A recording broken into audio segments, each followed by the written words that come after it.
Nitilapavishtam Vishnupad Ashtatarashatashmachala Bhaktivedanta Vaman Gosai Maharaj ki jai. Nitilapavishtam Vishnupad Ashtatarashatashmachala Bhaktivedanta Swami Prabhupada ki jai. Nitilapavishtam Vishnupad Ashtatarashatashmachala Bhakti Pragyan Keshav Gosai Maharaj ki jai. Nitilapavishtam Vishnupad Ashtatarashatashmachala Bhakti Siddhanta Saraswati Gosai Prabhupada ki jai. Nitilapavishta Maha Bhagavat Shila Gaur Kishore Das Babaji Maharaj ki jai. Nitilapavishta Shila Satchidananda Bhakti Vinod Thakur ki jai. Nitilapavishta Vaishnav Sarva Bhoma Shila Jagannath Das Babaji Maharaj ki jai. Śrī Rupanu Gauriya Guru Varga ki jai. Śrī Rupa Sanatan Bhatta Raghunath Śrī Jeev Gopal Patadash Raghunath Sharda Goswami Prabhu ki jai. Śrī Sarup Damodar Rai Ramanandari Śrī Gopal Shada Vrinda ki jai. Namacharya Shila Haridas Thakur ki jai. Prem se kaho Shri Krishna Chaitanya Prabhu Nityananda Shri Advaita Gadadhar Shri Vasari Gaura Bhakta Vrinda ki jai. Shri Kshetra Mandal Gaura Mandal Raja Mandal Mathura Vrindavan Dham ki jai. Sarva Abhishtaparata Giriraj Maharaj ki jai. Shri Radha Kund Shama Kund ki jai. Shri Muna Devi Ganga Devi ki jai. Shri Tulsi Maharani Vrinda Devi ki jai. Shri Bhakti Devi ki jai. Shri Purnamasi Yogamaya ki jai. Shri Gopeshwar Mahadev ki jai. Shri Harinam Sankirtan ki jai. Ananta Koti Vaishnava Vrinda ki jai. Samagata Gaura Bhakta Vrinda ki jai. Shinitai Gaura Premanande Hari Hari Bo. Jai Śrīla Gurudeva ki jai. Okay, let me share my screen with you.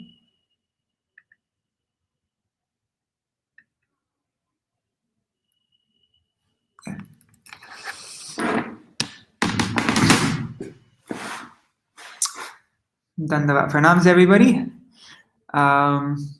So yesterday we read from this book newly published by GBP for the occasion of my Śrīla Gurudev's Centennial Vyas Puja. And so we read the article by Srila Bhaktisiddhanta Saraswati Prabhupada and also by my Param Gurudev on Guru-tattva. And today we're going to read an article by Srila Vaman Goswami Maharaj and then finally end with an amazing class by my Gurudev. It's excerpts from 3 classes that he gave actually. So let's begin. First accept shelter at Guru's lotus feet. Adau Guru Padashray. One second, I just need to get some water. Give me a second here. Right.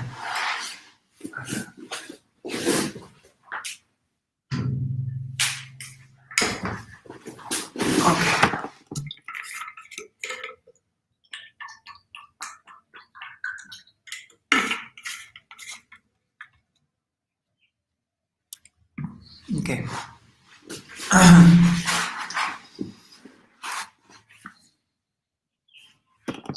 First, accept shelter at Guru's lotus feet.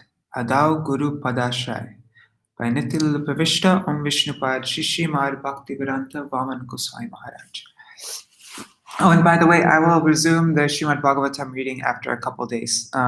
Tomorrow, I also just wanted to read a little bit more about Gurudev and then homages from different devotees, and then finally we can begin. Right. Okay. The example of the archetypal chaste wife.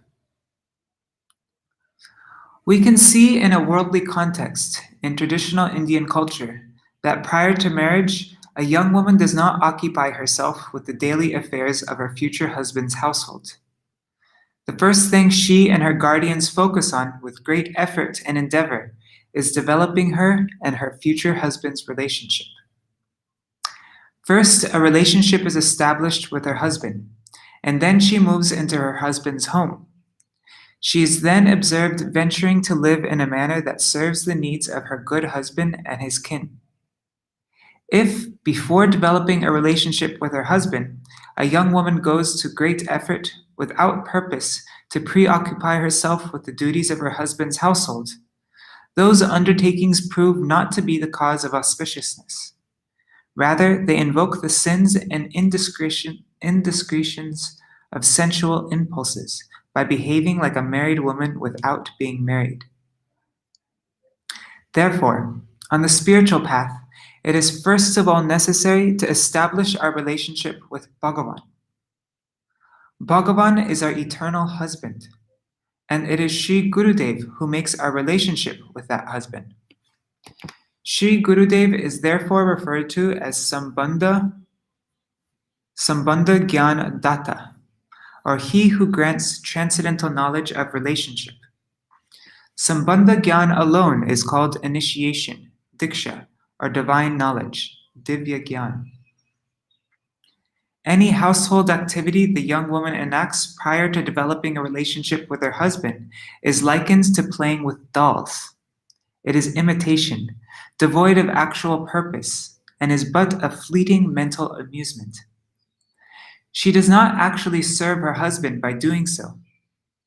And if a woman is married but is averse to forming a relationship with her good husband, the performance of her household activities is just to satisfy her own senses. In the case of the virtuous Griha Lakshmi, household goddess of fortune, however, who has a relationship with her husband, because every household task is performed with the desire to please him, it fosters auspiciousness and creates peace. What's Griha Lakshmi? I'm just looking. Household goddess of fortune, there's a footnote.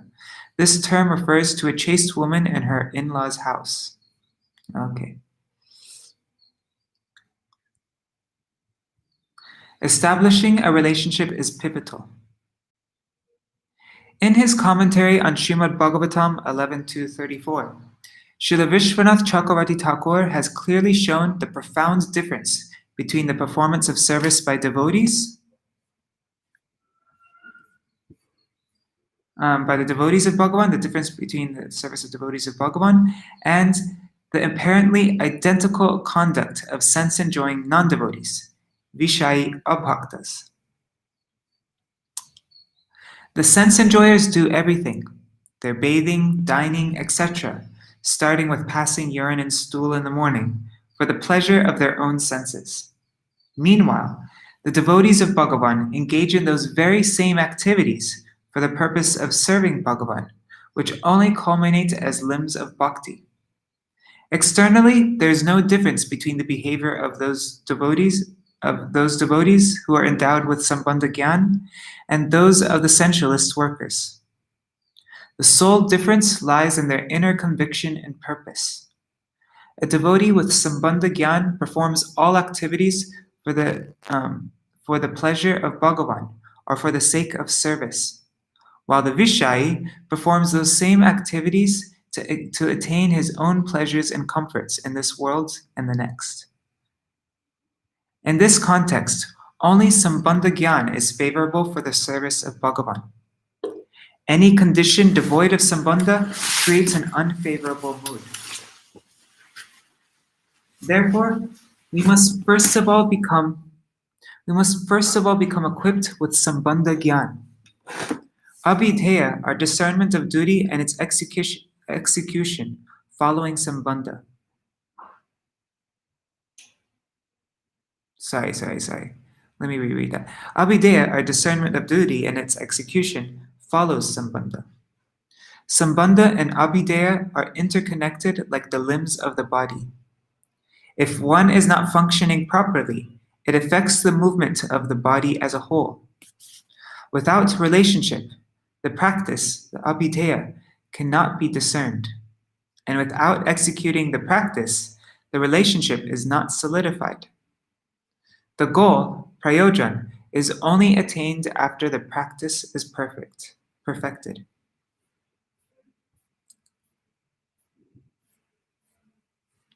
A virtuous wife never loves her husband so that others will praise her, nor does she desire jewelry, garments, and ornaments in exchange for her love. She serves her husband specifically for his happiness. Her good husband's satisfaction is her only objective, prayojan. His happiness is her happiness. Likewise, Fully relinquishing one's own interests and accomplishing Bhagavan's pleasure is the mantra, or core refrain of the devotee's life. Bhagavan's pleasure is the core goal of a devotee who has a relationship with him. Accepting a genuine guru. Saints and scriptures state, Adau Guru Padashray. First, take shelter of the lotus feet of Guru. Bhakti Rasamrita Sindhu 1-74. For one who wishes to attain bhakti, the first and foremost duty is to take shelter at the lotus feet of a bona fide Sadhu Guru. In order to understand one's ultimate welfare, a person who is inquisitive about the truth will take shelter of the feet of a paramarthik Sadhu Guru, a genuine spiritual master, who is well versed in the core imports of Shastra, Shabda Brahma, and who has realization of Parabrahma, Bhagavan. There's no sound on my... That's strange. On my screen, it's showing that there is sound. One second, let me just test this out.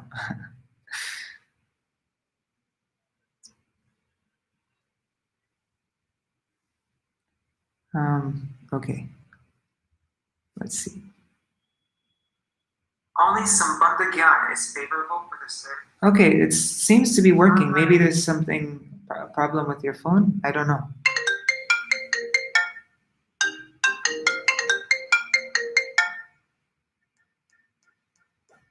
Okay.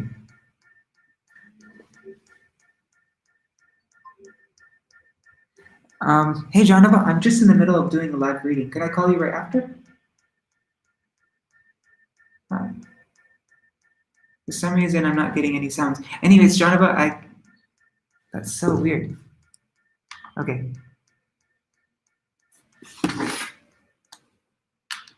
Okay, let me continue. If at the time of accepting a paramarthik guru, one considers conventional concerns, one cannot grasp the actual truth, absolute reality. Bhakti Sandarbha advises, one should relinquish a conventional, worldly, and family guru who is unqualified and take shelter of a paramarthik guru. Hari Bhakti Vilas states, if without knowing the mandate of scripture, a person accepts an unbona fide guru as his guru, as per familial and social conventions, then as soon as he becomes aware that he will attain the hellish planets with the mantra of this kind of guru, that this kind of guru has given him, he should again, in accordance with scripture, accept mantra from a Vaishnava guru. Those whose dedication to the pursuit of truth is particularly deficient often think that if one gives up a bogus guru and accepts a bona fide guru, one will necessarily commit the offense of giving up one's guru. However, all sacred Smriti scriptures give the mandate to relinquish such a bogus guru. The ideal conduct of previous acharyas also supports this conclusion of all the scriptures. We read the same point in my Param Gurudev's article that we read yesterday, and also Srila Bhaktisiddhanta Saraswati Prabhupada's article. All three. So now all three of them are giving the same point. Many still say the quality of the milk is not affected, regardless of what the milk is like, even if its form is disreputable, even if it is from a disreputable milkman. Or the quality of the mantra is not affected, regardless of what the guru is like, even if he is bogus. And if the disciple has bhakti, then by dint of that virtue, even a bogus guru will appear bona fide to the disciple. The marketplace is rife with so many concocted sahajya riddles like this that are conjured up just to justify all such blather. The Shruti and Smriti scriptures, however, do not support all these self-absorbed mental speculations. Individuals seeking spiritual welfare are impelled by the ideal example set by Śrī Gurudev or the Acharya, and gradually enter the kingdom of bhajan. A real Acharya is one who conducts himself according to scripture, and thereby establishes his disciples in proper conduct. One who is deviant and bears malice towards Vaishnavas can never be worthy of the title Acharya.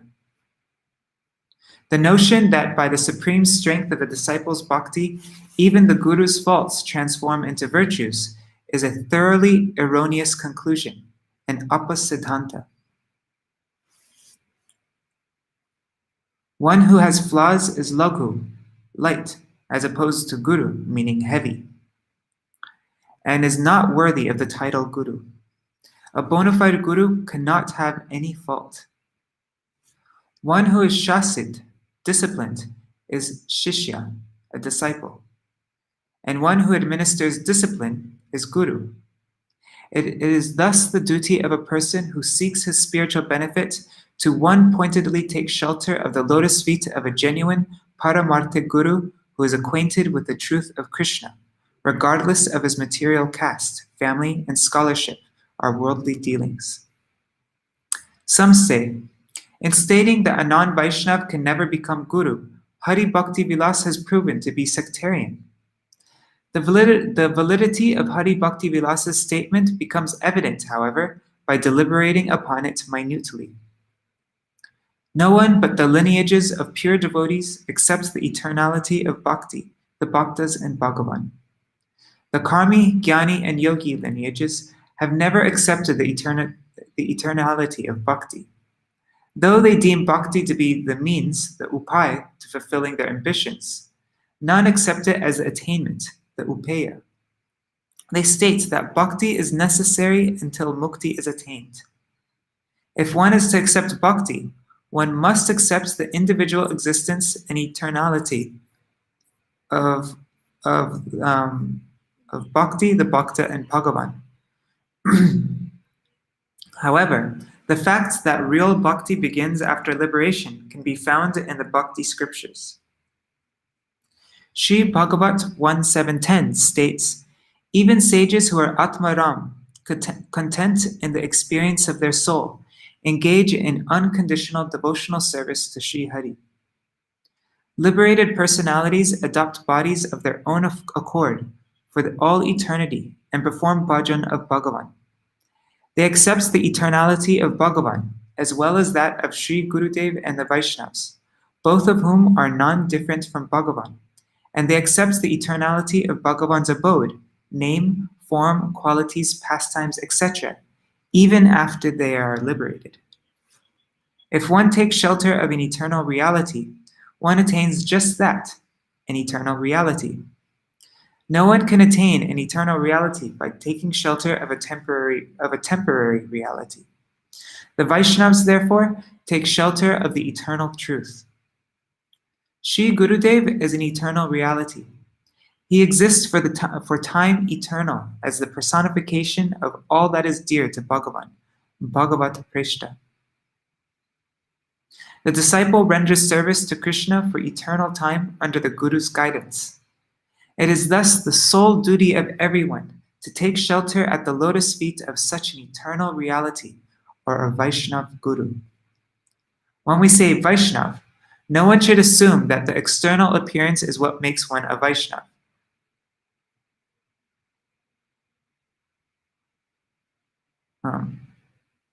One who is adept in steadfast practice of amani manada, giving respect to all without expecting respect from others, and truly engaged in performing Hari Kirtan, is a non-duplicitous pure devotee. He alone is an actual Vaishnav.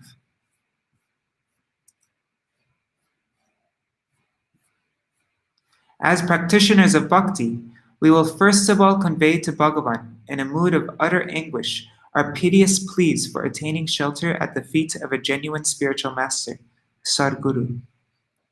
Seeing our overpowering anguish, Bhagavan will send a Mahant Guru to set us on the right path.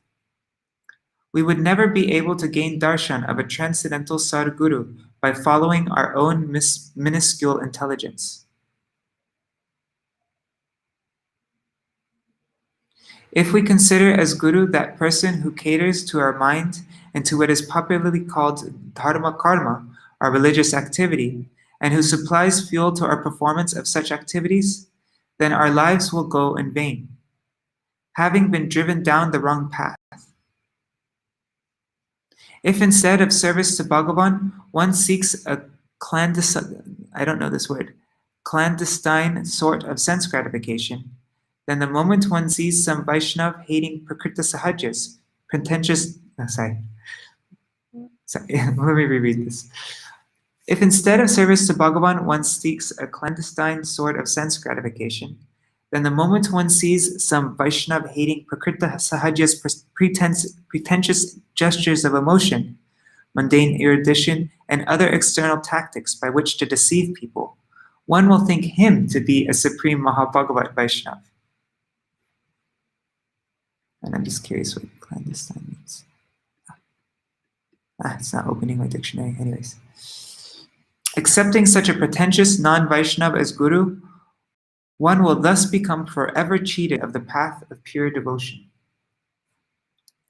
If one genuinely wants to serve Hari, Guru, and Vaishnavas, Śrī Bhagavan will appear before him as the Mahant Guru. Exclusive Nishta and Krishna is the defining characteristic, the Sarup Lakshan of the Mahant Guru. The cherished aspirations of the Bhakti Sadhak find perfection only in the shelter of such a bona fide Guru's lotus feet. Translated from Śrī Guru-patrika, year 16, issue 3. All right, now the next thing we're going to read is Guru Das by Srimad Bhaktivedanta Narayan Goswami Maharaj. Excerpts from a lecture delivered on May 7th, 8th, and 9th, 1991 at Shri Keshevji Gaudiya Math, Mathura.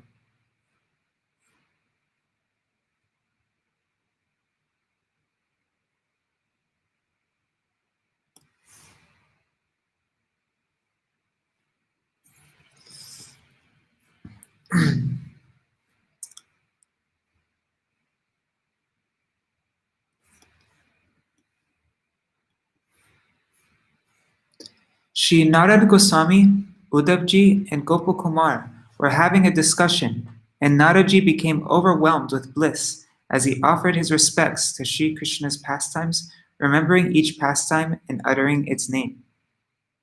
And thus he mentioned Venu Geet, wherein the gopis are glorifying Giriraj Govardhan, with the verse Hantayam Adir Abala Haridasa Varya, Srimad Bhagavatam 10:21-18.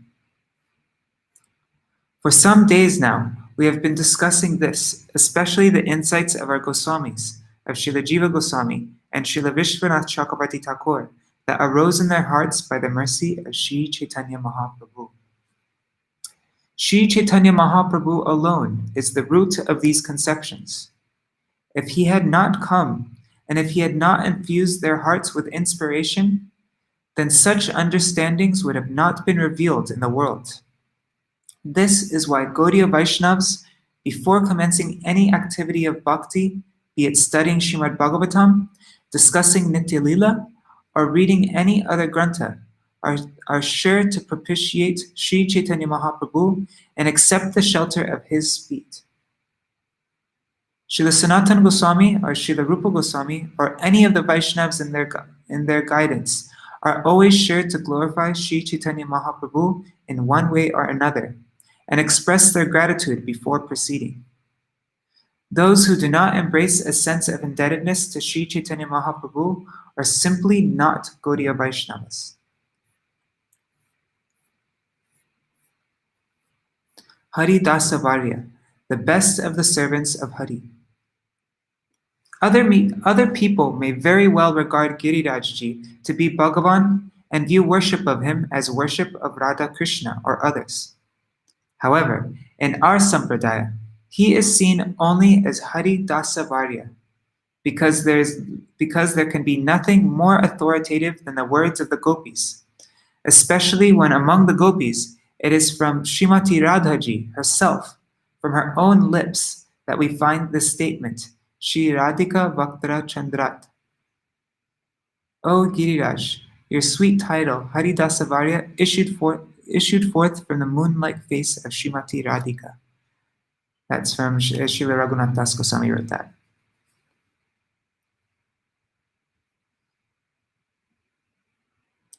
Should Radhika say one thing and Krishna another, we will accept what Radhika says.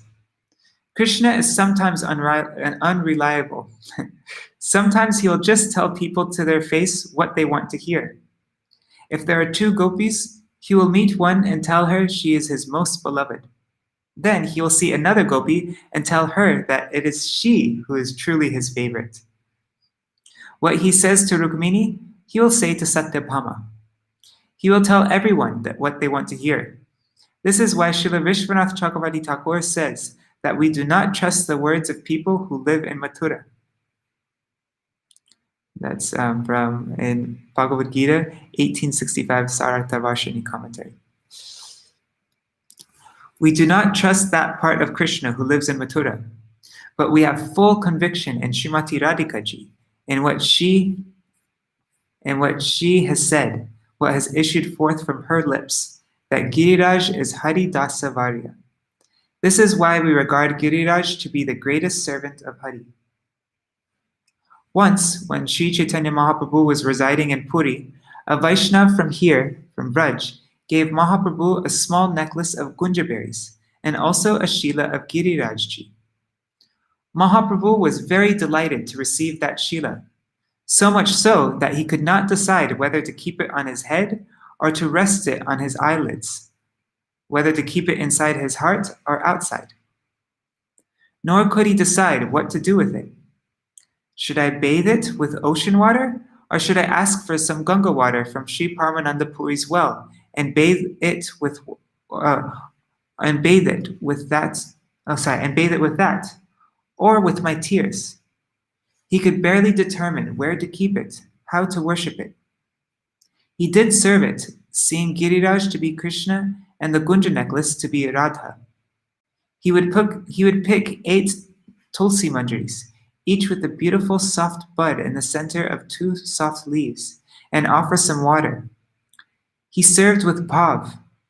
Just by seeing Giriraj, he would be reminded of all that transpired at Govardhan Giri. He would remember the gopis. He would remember everything. For him, bhav seva was natural. For us, presently, this sort of bhav seva is very, very difficult. After some days, he gave the shila to Srila Raghunath Das Goswami, for he saw, oh, he is a worthy boy, and he told him exactly how to worship it. You are a Nishkinchan Vaishnav. You do not have the money to make a golden altar, to build a temple, to provide Rajbhog offerings and Chapan Bhog, 56 preparations. 10 or however many times daily. This is not possible for you. You just offer these 8 tulsi manjaris and water. Render bhav seva. Sri Chaitanya Mahaprabhu served Giriraj in his own mood. But how did Srila Raghunath Das Goswami serve? He served Giriraj as one who gives prem for Radha and Krishna. He has written somewhere, or perhaps Srila Rupa Goswami has written, that in Vrindavan there are 2 personalities who can give prem for Radha and Krishna. Giriraj Govardhanji and Yamunaji. Both are mentioned as those who grant such prem. This was how he served Giriraj, and it is this form that is beneficial for us. If someone seeks Krishna himself as Giriraj, then it is somewhat problematic. Krishna cannot give himself fully to anyone, because he does not belong to himself. Everything that was his body and belongings, he gave to Srimati ji. He has nothing left to give. That is why, if these personalities, such as Giriraj and Yamuna, are inclined to give something, they have the power to give him in his entirety. Krishna cannot give himself fully. It is for this reason that this mood of service is mentioned in our sampradaya. Hence, we too shall serve Giriraj in this manner as he who grants prem for Radha and Krishna. By serving him, one can attain that prem. Searching the iTunes store for saving him. Sorry. Okay. By serving him, one can attain that prem. He is the giver. Nirupari karunena Śrī Sachi Nandanena Tvai kapati shatotvi tat priyanarpitosmi. The causelessly merciful Śrī Sachinandan, who is most dear to you, has offered me to you. I am kapat, deceitful. However I am yours. So please accept me. Giriraj accepts even our kapatata, our deceitfulness. If we submit our everything at his feet, he will surely bestow Krishna prem upon us. And suppose we do think that Krishna is Girirajji. Does Krishna mean more to us, or does Srimatiji? Who is the object of our worship? Madisha natatve vraja vipina chandram vraja vaneshwarim tang natatve.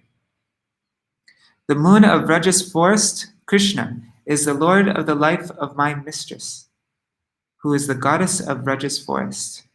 That's from Manashiksha by Raghunath Das Goswami. Radhaji is our Aradhya, our worshipful deity. We aim to please her, do we not? By pleasing her, everyone will be pleased.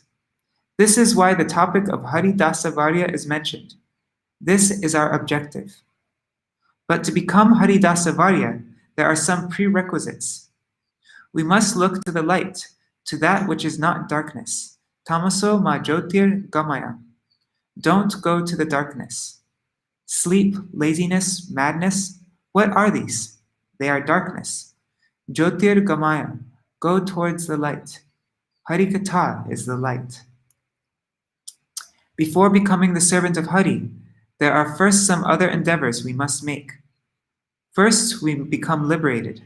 Age hoye mukti tabe sarva bandhanash. Tabe she hoite pare Shri Krishnera das. First, liberation occurs and all bondage is destroyed. Then one can become the servant of Shri Krishna. That's from Shri Chaitanya Bhagavat Madhyakanda 17.106. And even upon becoming Shri Krishna's servant, das, still something remains to be done. Although everything is implied here, becoming Krishna's das, Radha's das, etc., is a general statement. Just saying Krishna's servant does leave something wanting. Maya das, servant of the illusory energy. To properly understand this matter, we will have to come down the line somewhat. We will have to descend. To where? First is Maya das, servant of the material energy. All the people of the world are Maya das. How is it that they are Maya das? Krishna bhuli se jeev anadi bahir mukh. Ataiva Maya tare deya sangsara dukh. Having forgotten Krishna, the living entity has been averse to him since time immemorial. And so Maya inflicts upon him the sufferings of material existence. Shri Chaitanya Charitamrita Madhya Lila 21:17. Pishachi paile jeno mati chana hoy Maya grasta jiver hoy she bhava udoy. When the witch catches him, his awareness is covered.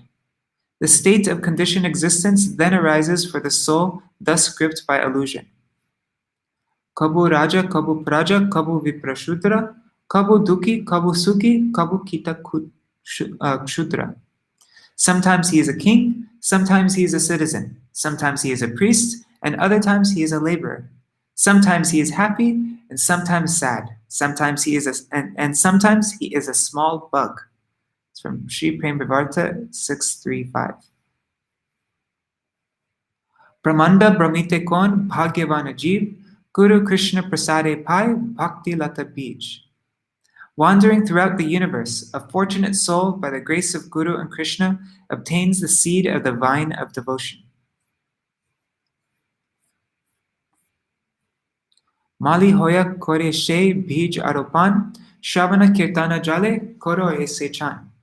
Becoming a gardener, he plants that seed and irrigates it with the water of hearing and chanting. Shri Chaitanya Charitamrita Madhya Lila 151 and 152. Nowhere else is there such a beautiful description of this process, be it in Srimad Bhagavatam, the Vedas, or the Upanishads. If you want to read something about bhakti, then you must read Śrī Chaitanya Charitamrita. To understand Śrī Chaitanya Charitamrita, the Shat Sandarbhas are absolutely necessary. And to understand the Shat Sandarbhas, we also need to attain the mercy of Srila Sanatana Goswami's Brihad Bhagavatamrita and Srila Rupa Goswami's Bhakti Rasamrita Sindhu and Ujjvala Nilamani.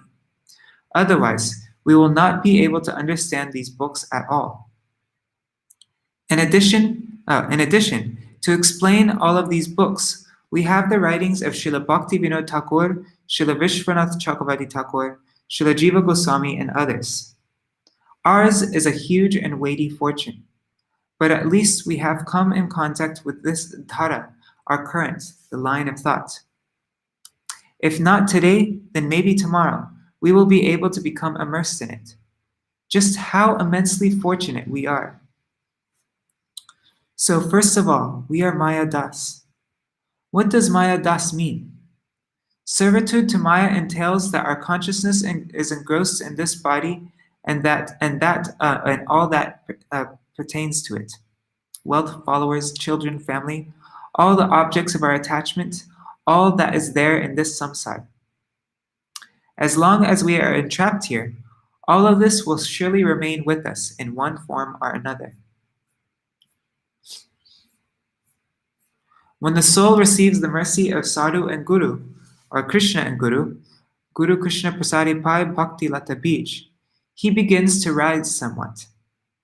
When he rose above being a servant of Maya, he developed some sukriti, spiritual merit. Then he had some association with sadhus, obtained the mercy of Guru, and now he has become Guru Das. The first stage is Guru Das. What can he attain beyond the material energy if he is a servant of Maya? Whatever one may try to do, if it is without Guru, one will not be successful. Hence, one has to become Guru Das. Types of Guru Das. There is not just one type of Guru Das. First is Shishya Bhruva, one who is a disciple only in name, just as there are Brahman Bhruvas, so-called Brahmans. After that, there is the Tamasic Das, or disciple in the mode of ignorance. Then comes the 8 o'clock. Then comes the Rajasic Das, a disciple in the mode of passion. After which comes the Sattvika Das, a disciple in the mode of goodness. These disciples are the Kanishtas and Madhyamas. Beyond them is the Nirgun Das, a disciple who is beyond the modes. This kind of disciple is referred to as Uttama. And after this, there is something else. The living entity will then become Krishna Das, a servant of Krishna.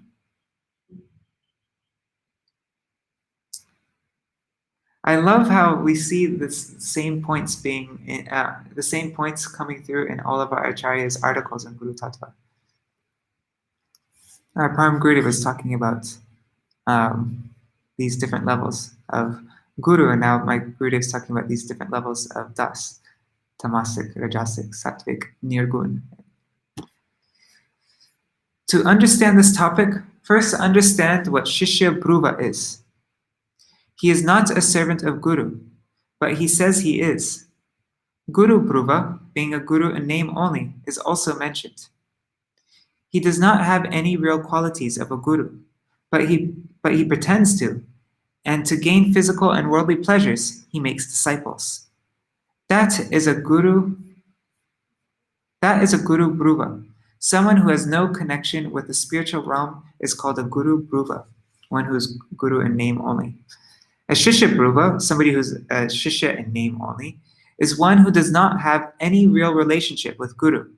But because he wants to kill someone, or because he has rivalry with someone, and is envious of someone, he duplicitously takes shelter of Guru, bringing with him his tamasic motives. Instead of serving Guru, he strives to achieve his own purposes, like a counterfeiter exchanging fake notes. I was reading in one of Prabhupada's articles how previously a guru, before giving initiation, would wait at least 1 year while examining the disciple. And the disciple would also wait and observe the guru. After this period, once they were both satisfied, having developed a mutual relationship of spiritual nature, the guru would offer the disciple diksha, and the disciple would accept. That is why the problems that happen nowadays did not happen back then. Currently, the disciple quickly makes a decision, and so does the guru. This is not the correct procedure. It is a lifetime after lifetime relationship, not just a 1 or 2 lifetimes relationship. And it is on the basis of this relationship that Krishna Prem, or the position of Krishna Das, or any other spiritual thing is attained. Those who have the proper foundation will achieve those results. Ekalavya, the so-called disciple. Dronacharya was teaching Arjuna, Bhima, Nakula, Sahadev, Dharmaraj, Duryodhan, and his brothers. 100 Kaurava brothers and 5 Pandavas. Drona had 105 disciples. He taught all equally, but still he had more affection for Arjuna. Ekalavya, a hunter's son, could not tolerate Arjuna's prestige. He was the atheistic type, the jealous type. It was recommended that a guru should make sure that his disciples were from good families and not accept disciples from low-class families. If a disciple was not of reputable character, if there was no certainty of his family heritage, what his conduct and beliefs were, or what his parents were, then he should not be given diksha. A guru must be discerning. I saw a similar thing in my time as a policeman employed by the government. They had a process of review before appointing a person. The CID, the investigating agency, would come and look at your diary, see what your family was like, what your mother and father were like. They would investigate everything. So this Ekalavya came to Dronacharya and said, Maharaj, Prabhu, Gurudev, from this day forth, I choose you as my teacher. Please teach me this Dhanush Vidya, knowledge of archery. Why do you want to learn archery? Drona asked. Ekalavya fell silent. Drona asked him several times, but he did not respond. All Ekalavya could think of was defeating Arjuna. He was friends with Duryodhan, just like Karna was. His heart was wicked. Guru can see the subtle body. Drona could tell his intentions were not honorable. He wants to take this knowledge from me, but with it he is going to destroy the world. Sorry, he said, we do not have a place for you here. This is where we want to teach princes, those whose backgrounds and characters are familiar to us. We do not teach anyone else. He thus dismissed Ekalavya, who was feeling very much aggrieved. He went into the forest and made a deity of Dronacharya and started taking lessons from that deity. Sometime later, when the prince's education had progressed, Drona took them into the forest one day to test them, to see who had learned what and how well. As they reached the forest, a dog started to bark at them loudly. Suddenly, its barking stopped completely. Why did it stop? They wondered. Let's go see. They saw that the dog's mouth was full of arrows, but there was not a single scratch on its mouth. Who could have shot these arrows so perfectly as to not injure the dog at all, and yet stop its barking? They thought. They estimated the direction of the arrows had come. They estimated the directions the arrows had come from, and searched a short distance till they came upon a dark-skinned youth, a rugged character, standing there with bow and arrow. As soon as the youth saw Dronacharya, he bowed down before him. Who are you? Drona asked. I am Ekalavya, he replied. You shot these arrows? Drona asked. Yes, I shot them. You are very talented. Who did you learn from? Who is your guru? At this, he paid Drona his full prostrated obeisances and said, You are my guru. I never taught you, said Drona. Look at this, he said. I have a deity of you here. I took lessons from this deity. Oh, so you are my disciple? Yes, said Ekalavya. Well, you have learned a lot, but you never offered any dakshina to your guru. Give me dakshina. Whatever you ask, I will give. This whole body is yours. Then cut off your right thumb and give it to me, Drona said. Ekalavya did not hesitate for even a second. He cut off his thumb and gave it to Drona, who simply took it. He did not say, "Oh, you are such an exalted disciple. You gave me your thumb." There is no description of anything like that in Mahabharata. It just says that he took the thumb and left, taking the Pandavas with him. But it does say that as Drona returned from the forest, he was filled with dread. Why? This very sort of person I did not want to teach, he thought, and yet he learned all of these skills. This does not bode well. It will not bring good to the world. When the same Ekalavya grew up prior to the Mahabharata war, he fought with Krishna, wanting to kill Krishna and the Pandavas. Krishna cut off his head with his Sudarshan chakra. Whose heads does Krishna cut off with his Sudarshan chakra? What kind of evil characters are they? Ekalavya was one of them. Once one has offered oneself to Guru, then whatever Guru says, the disciple must do without second thought. This is the duty of the disciple.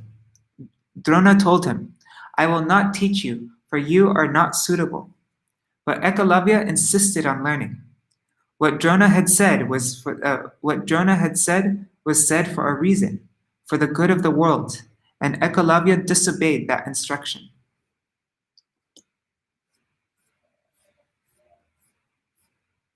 Srila Prabhupada comments that those who are karma jada, engrossed in fruitive works, will view Ekalavya as a model Guru Sevak.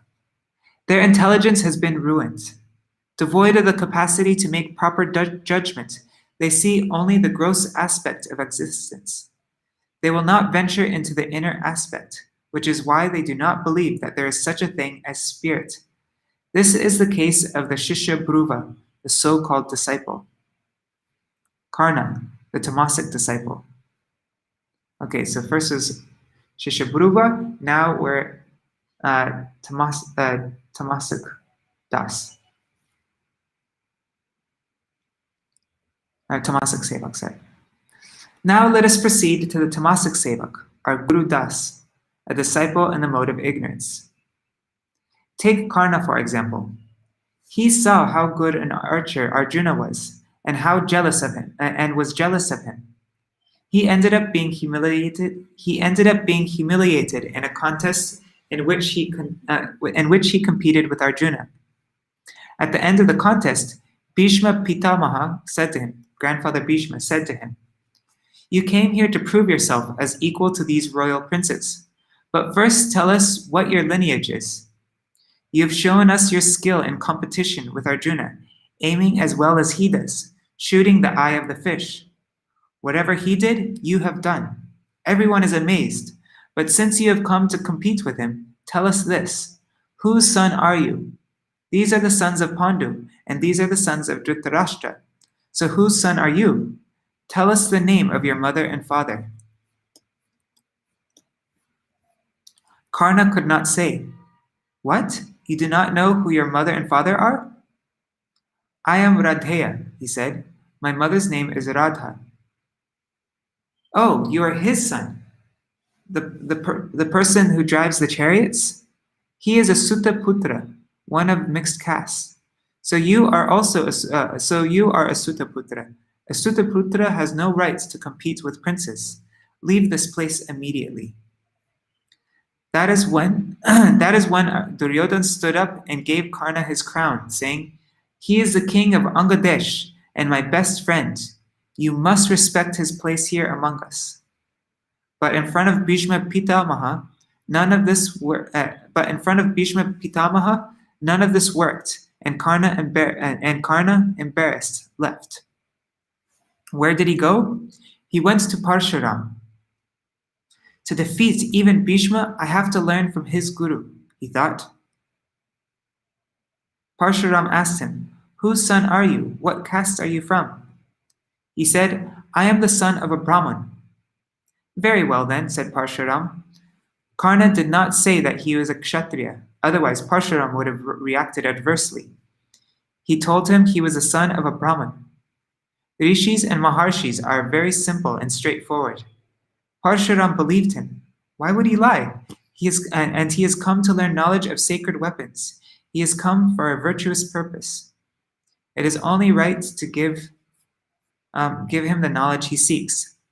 So Parshuram taught him everything, the Brahmastra and every other astra.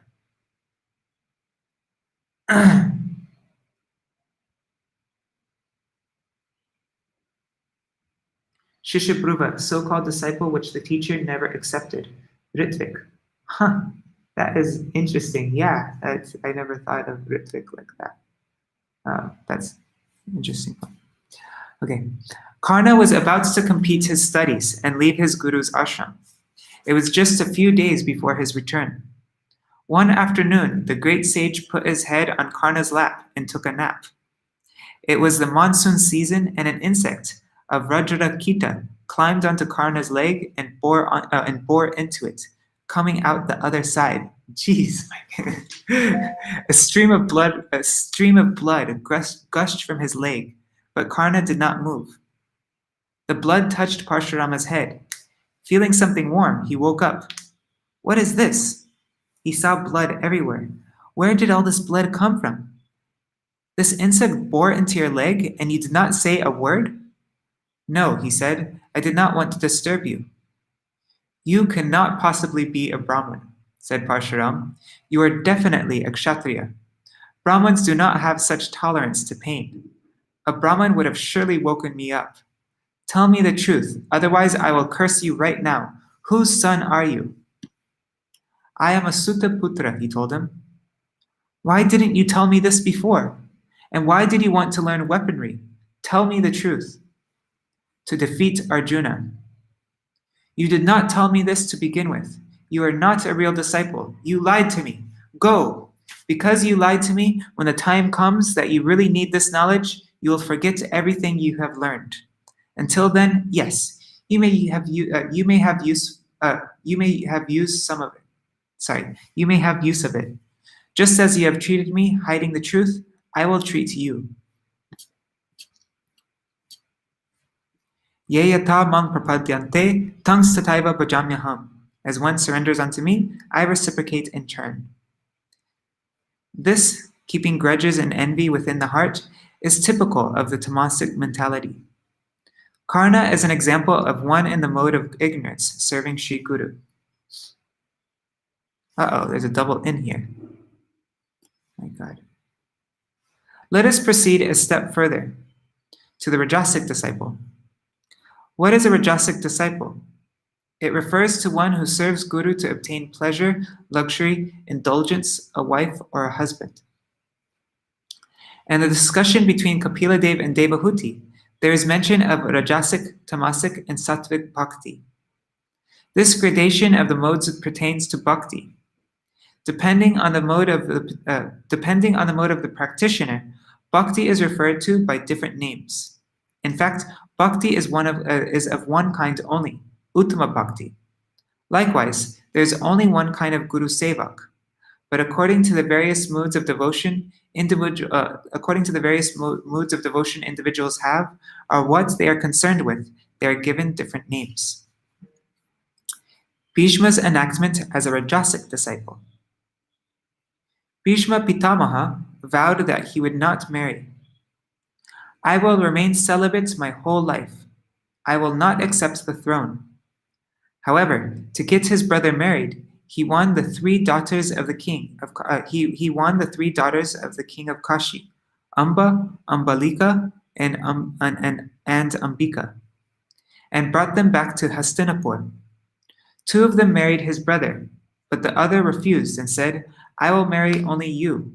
It is you who won us. Therefore, I want to marry you.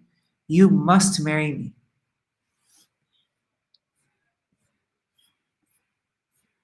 Bhishma told her he could not marry her.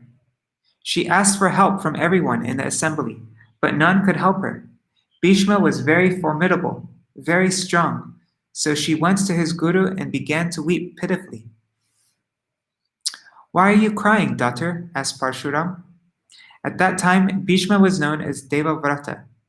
Devavrata won me in the Swayamvar, a ceremony in which a woman selects her husband. He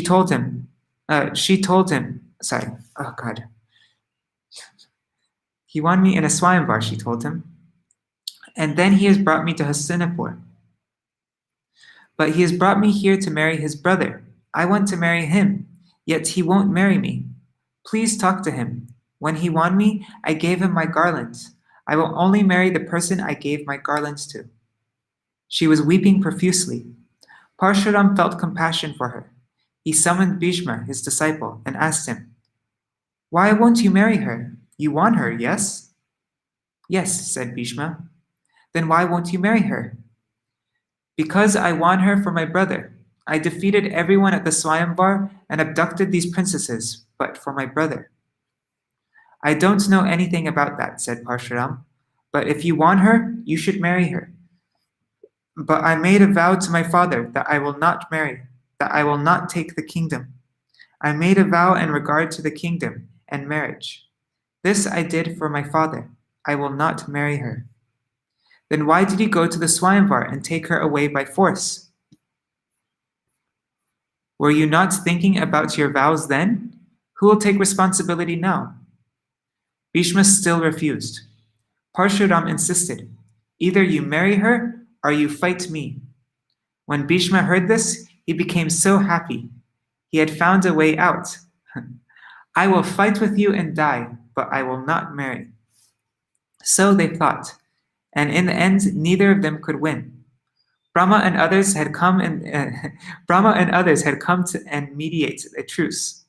Bhishma never married, but he did not obey his guru. Why? Did his justification have any spiritual merit? No. This type of person is the Rajasic disciple. Bhishma enacted this to exemplify a Rajasic disciple. Aruni and Upamanyu, the Sattvika disciples.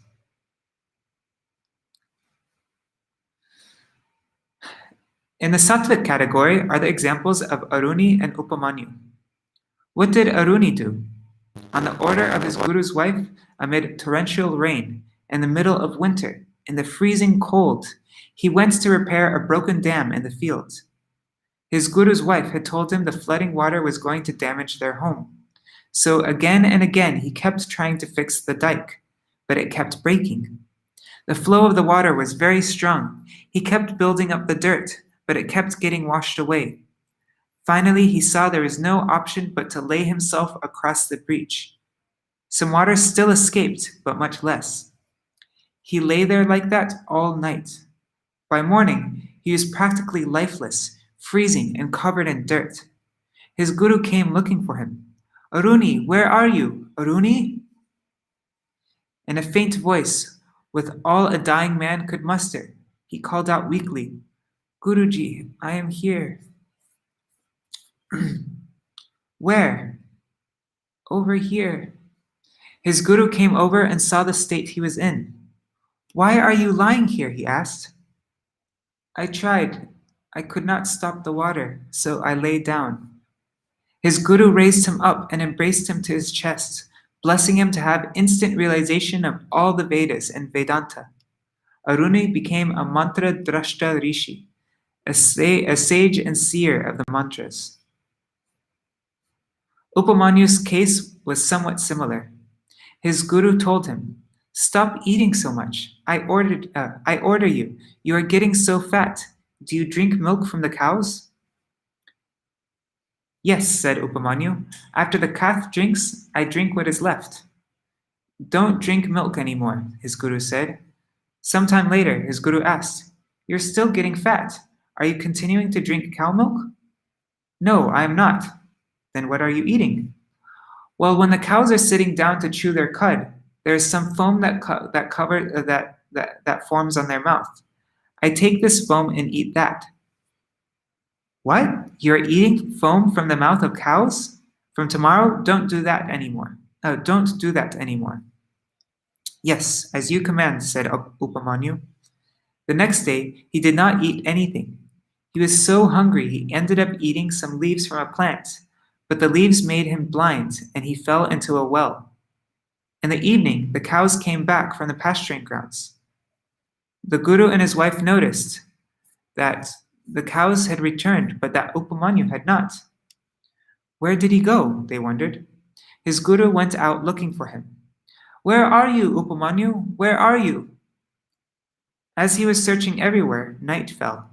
Finally, the Guru heard him calling from the well. Guruji, I fell in the well. How did you fall in? Wait, hold on. He brought a rope and hauled him out of the well. How did you fall in? You told me not to drink milk, so I stopped doing so. Then you told me not to eat the foam from the cows' mouths, so I stopped doing that. But I was so hungry, I picked some leaves from a plant that were leaking from a sap resembling milk, and drank a few drops, but that sap made me blind. You followed my orders. You did not eat. You did exactly what I said. May all the Vedas and Upanishads manifest to you. Thus he was blessed with Vedic knowledge, and his eyes were also healed. But what is Veda? What does Vedic knowledge mean here? The Vedas are comprised of 3 divisions. Evam trayi dharmam anuprapana gata gatam kama kama labhante. Thus, following the 3 divisions of Vedic knowledge, they attain repeated birth and death, pursuing their desires. It's Gita 9:21. Once they enjoy the heavenly planets, they have to come back to this world. The 3 divisions of the Vedas are centered around Kam, are for those who are Sakam, who have desires for worldly happiness. Hence, these 2, Upamanyu and Aruni, are referred to as Sattvika. Let us proceed somewhat higher. Here we enter the Bhagavatam. This is where Nirgun Bhakti, or the example of Nirgun Das, begins. Up to now, we have discussed the Sattvika, Rajasika, and Tamasika, and Bhruva categories of disciples. What is it? So, who is Bhruva? Bhruva was Ekalavya. Tamasic was what's his name? I have such a terrible memory. No, it's also because I'm on the spot, and when I'm on the spot, my brain stops. Tamasic was Karna, and Rajasic was Bhishma, and Sattvik was Aruni and Upamanyu. Now, Srimad Bhagavatam tells us of how Sudama and Krishna, on the order of their Guruvi, the wife of their Guru Sandipani Muni, went into the jungle to collect wood. On the order of their Guruvi, they went to collect wood. It started to rain. It was winter too. All night they stood there, holding their bundle of wood on their heads. They did not return to the ashram. When morning arrived, Sandipani Muni came with a lamp, looking for them. Are, Krishna, Sudama, where are you? All night they had been standing here, getting soaked, holding the bundle on their heads. Who did so? Krishna himself with Sudama. When their Guru found them, he asked, "Why didn't you come back?" It was raining, they said. We didn't know which way to go, which way was flooded and which way was not. Water filled all directions. You could have set the bundle down and found your way. If we had set the bundle down, the wood would have gotten fully soaked. Then how would Gurvi be able to cook? If it's a bit wet, it can still be used. And we had set the wood down, but had we set the wood down, it would have gotten waterlogged. We had to keep it on our heads. I see, their Guru replied, and he blessed them with knowledge of all the 64 arts. What are these arts? These are still considered part of the Vedic knowledge of the previous category, but they are scriptural. But they're spiritual. I don't know why I said scriptural. Krishna is here in this story. The two of them did not consider their own personal gain or loss. They only acted to serve their Guru. This is an example of Nirguna Das. Sudama's bhakti is Nirgun, and he attained bhakti for Narayan, meaning for Krishna as Dwarkadish. He obtained great wealth, but also utter detachment from it, as well as a special anurag, attachment to Krishna. The prayers of Śrī Bilvamangal Thakur. Now, having reached the Nirguna stage, let us proceed a bit further, for we have still not found our abhishta, our cherished objective. Hence we proceed to this verse.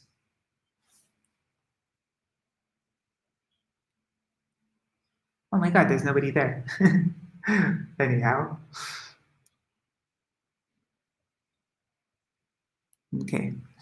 Chintamanir jayati somagirir gurur me shiksha guruscha bhagavan shiki pincha moli yad parakalpataru palavashik yad parakalpataru palavashikareshu lila swayamvara rasam labate jayashri.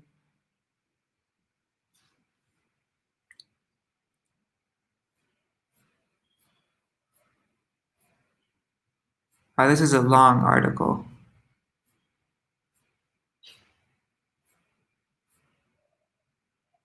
Okay, I think I'm going to just end here since nobody is here also, so I'm just reading to myself, and I already read this article before, so I don't really need to read it again for myself, but I'll just finish this part.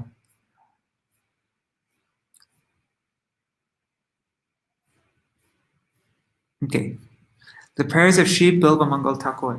Now, having reached the Nirguna stage, let us proceed a bit further, for we still have not found our abhishta, our cherished objective. Hence, we proceed to this verse. Chintamanir jati somagirir gurur me shishya guruscha bhagavan shiki picha moli yat parakalpataru palavashekareshu lila swayambara rasam labate jayashri. What kind of Guru Das is the author of this verse? Śrī Bilvamangal Thakur refers to Chintamani as his Guru. Which Guru? The Guru that showed him the path. Anyone who shows us the path to enlightenment, no matter who they may be, even if they are a prostitute, is to be honored as Guru, our Apat Pradarshak Guru, our Vartma Pradarshak Guru. It is not possible for us to repay those who have shown us the path. They were inspired by Krishna himself to send us here, to the society of Vaishnavas. So we are indebted to them, to anyone who might have helped us spiritually, prior to establishing a relationship with our Guru. Gratitude is synonymous with Vaishnavism.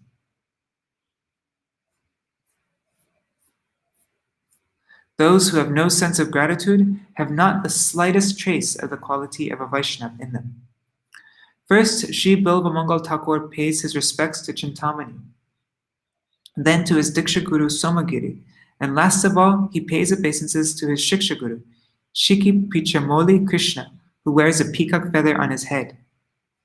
Krishna was the one who, as Chaita Guru and as Shiksha Guru, inspired him in his heart, who roused all of the modes of Krishna Karnamrita within him. Śrī Bilvamangal gives more emphasis to Shiksha Guru here, because as Shiksha Guru is Krishna himself. Still, in this world especially, we are indebted to Diksha Guru. How else do we make a connection with Krishna? Even if Krishna himself is a Shiksha Guru, we still have to give our respects to our Diksha Guru. If we are so indebted to our Vartma Pradarshak Guru, if we are not indebted to the person are we not indebted to the person who has given us Diksha? We cannot honor our Pat Pradarshak Guru, and then not have honor for our Diksha Guru. These two, Diksha Guru and Shiksha Guru, are to be regarded as Krishna's Rup and Swarup. One should not think one is less than the other. Sometimes the Diksha Guru is more exalted in terms of personal qualification. Sometimes Shiksha Guru can also be more exalted. For example, we have our Diksha Guru, but if we think of Krishna as our Shiksha Guru, then who is more exalted? If we think of Sri Krishna Chaitanya Mahaprabhu as our Shiksha Guru, then who is superior? And if Srila Rupa Goswami is our Diksha Guru, then what? One cannot neglect Diksha Guru. There's a saying in Bengali, don't be like a cow climbing over the trough to get the grass. You will injure yourself. This should not happen. In other words, we have to respect both equally, but always Diksha Guru first, even if Shiksha Guru is in fact superior. Sometimes in the realm of bhajan, Shiksha Guru becomes more influential than the Diksha Guru, as in the case of Shyamananda Prabhu, or Dukhi Krishnadas, as he was known. He sought some advice from his guru, Hridaya Chaitanya, who told him to go to Vrindavan and take shelter of Srila Jiva Goswami. There he studied the scriptures under Srila Jiva Goswami and developed one-pointed devotion for Srimati Radhaji. But he gave each of his gurus, Hridaya Chaitanya and Srila Jiva Goswami, the respect they deserved. This is how it should be, otherwise we will be ruined. With our Shiksha Guru, the relationship is somewhat like Raganuga, more natural and spontaneous. There are many things we cannot say to or ask our Diksha Guru, who is like a father. We feel some shyness, some hesitation, is it not? But our Shiksha Guru is like our father's younger brother, an uncle, or Chacha Guru, one might say. The things we cannot say to our Guru, we can express to him. We can interact with him more in a mood of equals. So Srila Rupa Goswami Ji is Shiksha Guru, and Srila Sanatana Goswami is Diksha Guru. If Chaitanya Mahaprabhu and Krishna are Shiksha Guru, then how should we interact with them? Srimad Bhagavatam is also Shiksha Guru. It is said, Vandeham Śrī Guru Śrī Yuta Parakamalam Śrī Guru Vaishnavangscha Śrī Rupam Sagrajatam Sahagana Raghunatam Vitantang Sajivam. I bow down to the feet of Śrī Guru and the Vaishnavas, Śrī Rupa and his elder brother Śrī Sanatan, with their entourage of Śrī Raghunathas, Śrī Jiva, and others. After that, there are even more Shiksha Gurus mentioned. Sadvaitam Savadutam Purijana Sahitam Krishna Chaitanya Devam Śrī Radha Krishna Padam Sahagana Lalita Śrī Vishakam Vitangscha. I bow to Śrī Advaita, Śrī Nityananda, to Sriman Mahaprabhu and his associates, to Śrī Radha and Krishna and their associates headed by Lalita and Vishaka. These are all Shiksha Gurus. In the realm of spiritual life, we heed all of these details. The moods expressed in the prayers of Sri Bilvamangal Thakur are spiritual and immaculate. Among that which is nirgun, this is Uttama, topmost, but still there is something lacking. Oh my God, I don't want to stop, but it's getting late and there's nobody here, so there's no point really to me reading. So I'm just going to end here. I have to get working on the Gaudiya Kirtan app now. And this article isn't going to end anytime soon. Oh my God, so long. So, all right. I'll end here. Maybe I'll finish tomorrow. Jai Shri Guru-vandanā Vita Giridhari Shri Radha Vinod Bihari Ju ki Jai Shri Govinda Gopinath Maran Mohan Ju ki Jai Untitled Chapter Vishnupad Ashtatara Shatashmachala Bhaktivedanta Narayan Gosai Maharaj Śrī Gurudev ki Jai Untitled Chapter Vishnupad Srila Bhaktivedanta Vaman Gosai Maharaj ki Jai Untitled Chapter Vishnupad Ashtatara Shatashmachala Bhaktivedanta Swami Maharaj Śrila Prabhupada ki Jai Untitled Chapter Vishnupad Ashtatara Shatashmachala Bhakti Vigyan Keshav Gosai Maharaj ki Jai Untitled Chapter Vishnupad Ashtatara Shatashmachala Bhakti Siddhanta Saraswati Gosai Prabhupada ki Jai Untitled Chapter Maha Bhagavat Srila Bhaksharas Babaji Maharaj ki Jai Untitled Chapter Srila Satchidananda Bhakti Vinod Thakur ki Jai Untitled Chapter Vaishnav Sarvabhauma Srila Jagannath Das Babaji Maharaj ki Jai Śrī Rupa-Nugarya Guru Varga ki Jai Śrī Rupa Sanatan Bhatta Raghunath Śrī Jeev Gopal Patadash Raghunath Shara Gosai Prabhu ki Jai Śrī Sarup Damodar Rai Ramanandari Śrī Gaud Parshad Vrinda ki Jai Namachay Srila Haridas Thakur ki Jai Prem se kaho Shri Krishna Chaitanya Prabhu Nityananda Shri Advaita Gadadhar Shivasari Gaur Bhakta Vrinda ki Jai Shri Kshetra Mandala Gaura Mandala Braja Mandala Mathura Vrindavan Dham ki Jai Sarva Abhishya Bharata Giriraj Maharaj ki Jai Shri Radha Kun Shama Kun Yamuna Ganga Tulsi Bhakti Devi ki Jai Shri Hari Nam Sankirtan ki Jai Ananta Koti Vaishnava Vrinda ki Jai Samagata Gaura Bhakta Vrinda ki Jai Shri Nitai Gaura Premanande Hari Hari Hari Hari